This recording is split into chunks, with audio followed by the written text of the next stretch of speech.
एक दफा का जिक्र है कि एक छोटे से कस्बे में जहाँ गलियां इतनी तंग थीं कि दो लोग मुश्किल से गुजर सकते थे, एक मोची रहता था जिसका नाम उस्ताद यूसुफ था।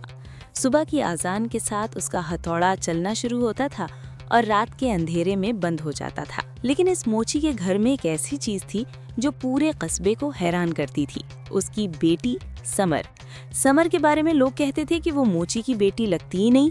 उसकी आंखें गहरी सब्ज थीं, ऐसी आंखें जो उस पूरे इलाके में किसी के नहीं थीं। उसके बाल सयाह और रेशम जैसे थे और उसके हाथ इतने नाजुक थे कि लोग सोचते थे क्या ये वाकई उसी घर में पली बढ़ी है जहाँ चमड़े की बू हमेशा हवा में तैरती रहती है। लोग बातें करते, कानाफूसी होती, लेकिन उस्ताद यूसुफ कभी कुछ न बोलता, बस मुस्कुराता और अपना काम करता रहता। आज की रात जो कहानी मैं आपको सुनाने जा रहा हूँ, ये सिर्फ एक लड़की की कहानी नहीं है। ये उस राज की कहानी है जो 18 साल से एक बोसीदा संदूक में बंद था और जिस दिन वो संदूक खुला पूरी दुनिया बदल गई। समर 17 साल की थी। वो सुबह उठती, बाप के लिए चाय बनाती, मोहल्ले की औरतों के कपड़े सीती और शाम को घर के बाहर बैठकर किताबें पढ़ती। किताबें यही उसकी दुनिया थी। मोहल्ले की औरतें ताने देती, मोची की बेटी और किताबें, जा बर्तन मांज, पढ़कर क्या करेगी। लेकिन समर मुस्कुराती और चुप रहती। एक दिन मोहल्ले में एक नई दुकान खुली किताबों की, और दुकान का मालिक था एक नौजवान दानियाल, जो शहर से पढ़कर आया था और अपने गांव में इल्म की रोशनी फैलाना चाहता था। दानियाल ने पहली बार समर को देखा जब वो दुकान की खिड़की से झांक रही थी। हाथ में पैसे नहीं थे, लेकिन आंखों में किताबों की प्यास थी। दानियाल बाहर आया और बोला, आ जाओ, जितनी चाहो बढ़ो, पैसे ना हो तो कोई बात नहीं। समर रुक गई। ये पहली बार था कि किसी ने उसे बगैर कुछ लिए कुछ दिया था। इस साल मौसम सरमा की एक रात उस्ताद यूसुफ को बुखार चढ़ा, तेज बुखार, इतना तेज कि वो बेहोश हो गए। समर ने हकीम को बुलाया, दवाई दी, सारी रात जागकर बाप की तीमारदारी की। सुबह हुई तो यूसुफ ने आंखें खोली, कमजोर आवाज में बोले, समर बेटी, वो पुराना संदूक अलमारी के नीचे आज निकालना है, आज वक्त आ गया है। समर ने संदूक निकाला, जंगालू ताला था। यूसुफ ने अपने गले से एक चाबी उतारी, वो चाबी जो वो हमेशा पहनते थे, हमेशा सोते जागते नहाते धोते। ताला खुला, अंदर था एक सुनहरी कपड़े में लिपटा लिबास, एक छोटी सी अंगूठी जिस पर एक ताज का निशान था, एक खत पुराना जर्द पढ़ा हुआ और एक बच्चे की तस्वीर जिसकी आंखें बिल्कुल समर जैसी थीं। समर का दिल धड़कने लगा। अब्बा, ये क्या है? यूसुफ की आंखों में आंसू आ गए। बेटी, ये वक्त आ गया है कि मैं तुम्हें सच बताऊं। दोस्तों, अगर आप जानना चाहते हैं कि इस संदूक में क्या राज छिपा था, तो अभी चैनल को सब्सक्राइब करें और घंटी दबाएं ताकि अगली कहानी भी सबसे पहले आप तक पहुंचे। यूसुफ ने सांस लिया और बोलना शुरू किया। 18 साल पहले एक सर्द रात थी। मैं उस वक्त शहर के बाहर अपनी दुकान बंद कर रहा था। अचानक एक औरत आई, जख्मी, कांपती हुई।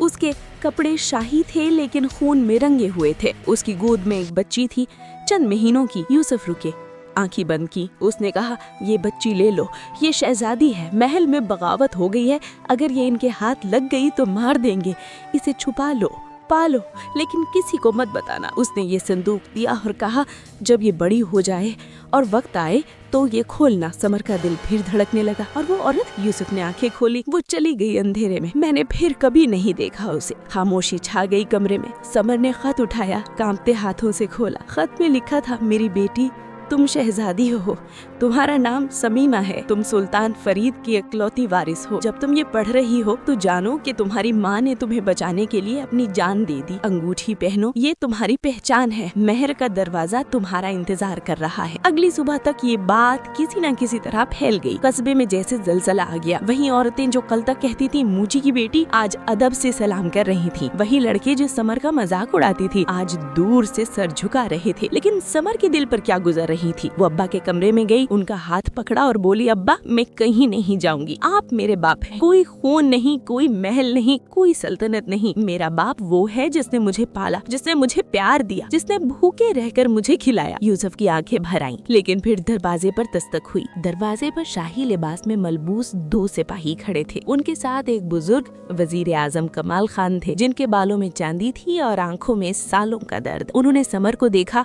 और उनके घुटने कांप गए। शहजादी समीना, हमने 18 साल तलाश किया आपको। समर ने एक कदम पीछे लिया। मैं समर हूँ, उस्ताद यूसुफ की बेटी। कमाल खान ने आंखें बंद की और बोले, बेटी मैं जानता हूँ मैं तुम्हारी माँ का वजीर था। उस रात जब महल में बगावत हुई तुम्हारी माँ ने तुम्हें बचाया लेकिन खुद पकड़ी गयी। बागियों ने उन्हें। कमाल खान की आवाज टूट गयी। तुम्हारी माँ नहीं रही बेटी, लेकिन तुम्हारे बाप सुल्तान फरीद अभी जिंदा हैं। वो 18 साल से बीमार हैं, बिस्तर पर हैं और हर रोज सिर्फ एक दुआ करते हैं कि अपनी बेटी को एक बार देख लें। समर का दिल दो हिस्सों में बट गया। एक तरफ वो बाप जिसने उसे पाला, दूसरी तरफ वो बाप जो उसे देखने के लिए मर रहा था। समर भागकर दानियाल की दुकान पर गई। दानियाल ने सब सुना, खामोशी से एक लफ्ज बोले बगैर। जब समर चुप हुई तो दानियाल ने कहा, समर तुम क्या चाहती हो? ना वो जो लोग चाहते हैं, ना वो जो वजीर चाहता है। सिर्फ तुम क्या चाहती हो? समर ने लंबी सांस ली। मैं चाहती हूँ कि मेरे अब्बा यूसुफ ठीक हो। मैं चाहती हूँ कि इस कस्बे के बच्चों को वो किताबें मिलें जो मुझे नहीं मिली। मैं चाहती हूँ कि जो इंसाफ मेरी माँ को नहीं मिला वो किसी और माँ को तो मिले। दानियाल मुस्कुराया और बोला, तो फिर जाओ अपनी असल पहचान को कबूल करो, लेकिन अपने दिल को मत बदलो। तुम मोची की बेटी भी हो और शहजादी भी, और दोनों पर फख्र करो। समर ने फैसला किया, लेकिन एक शर्त पर।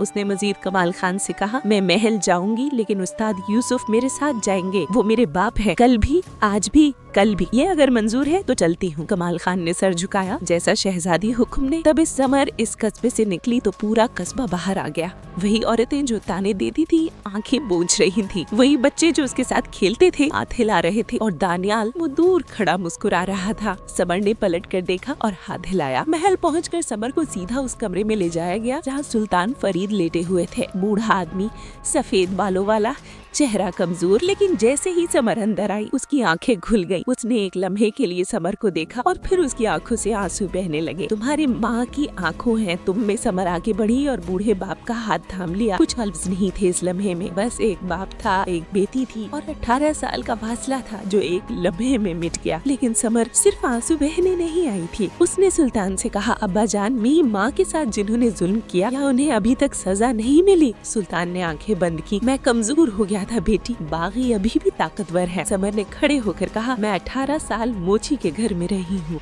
मैंने सीखा है कि सबसे मजबूत चीज जूते की तली नहीं, इंसान का इरादा होता है। अब मैं आ गई हूँ और इंसाफ होगा। कमाल खान ने मुस्कुराकर कहा, अब मुझे यकीन हो गया, ये वाकई शहजादी समीना है। महीनों में बहुत कुछ बदल गया। बागियों को इंसाफ के कटहरे में लाया गया। सुल्तान फरीद की सेहत बेहतर होने लगी और समर, अब शहजादी समीना ने अपनी पहली शाही ऐलान में कहा कि इस सल्तनत में हर बच्चे को तालीम मिलेगी, अमीर हो या गरीब, मोची का बेटा हो या वजीर का। और इस ऐलान के बाद उसने उस्ताद यूसुफ को बुलाया जो सादे कपड़ों में एक कोने में बैठे थे। अब्बा आए मेरे पास बैठे। ये तख्त मेरा है लेकिन आपके बगैर ये सिर्फ लकड़ी का तख्ता है। यूसुफ आ गया है। उनकी आंखों में वो फख्र था जो कोई दौलत नहीं खरीद सकी। और दूर उस कस्बे में दानियाल की किताबों की दुकान पर एक नया निशान लगा, शहजादी समीना की तरफ से इस कस्बे के हर बच्चे के लिए मुफ्त किताबें। समर ने साबित किया कि असल शराफत खून में नहीं किरदार में होती है। उस्ताद यूसुफ ने साबित किया कि असल बाप वो होता है जो पाले, ना कि वो जो पैदा करे। और दानियाल ने साबित किया कि इल्म की रोशनी ही वो रास्ता है जो हर